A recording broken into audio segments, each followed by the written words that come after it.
तर आमदार किसन कथोरे पुन्हा वादामध्ये सापडलेले आहेत। किसन कथोरे यांनी विश्वनाथ पनवेलकर यांची सुपारी दिली आहे। कुख्यात एजाज लाकडावाला यांनी याचा दावा केलाय। लाकडावाला कथोरेंच्या सुपारीबाबत जबानी देण्यास तयार आहे। आमदार किसन कथोरे त्यामुळे अडचणीमध्ये येण्याची शक्यता आहे। तर आमदार किसन कथोरे यांनी सुपारी दिल्याची जीवे मारण्याची सुपारी दिल्याची माहिती समोर येते। अधिक माहिती घेऊया आपल्या प्रतिनिधी ज्योत्स्ना गंगणे आपल्या सोबत जोडलेल्या आहेत। ज्योत्स्ना, नेमकं काय प्रकरण आहे?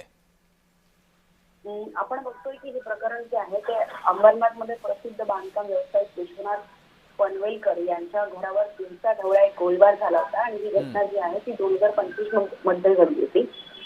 पण या घटनेमध्ये जे आहे ते आता एका आमदाराने एका कुख्यात गुंडाला जे आहे ती सुपारी दिल्याचं समोर येत आहे। त्याच्यामुळे या संपूर्ण प्रकरण जे आहे त्याला आता वेगळं वळण लागण्याची शक्यता आहे आणि त्यामुळे या संपूर्ण प्रकरणात जे आहे ते आता पोलीस अंबरनाथ गोळी प्रकरणात नेमकं काय करतील याकडे सगळ्यांचं लक्ष असेल। या प्रकरणामध्ये कुख्यात गुंड एजाज लाकडवाला याचं नाव जे आहे ते ठाणे पोलीस आयुक्त आणि बदलापूर याला पोलिसांनी पत्र जे आहे पोलिसांना पत्र मिळालेलं आहे।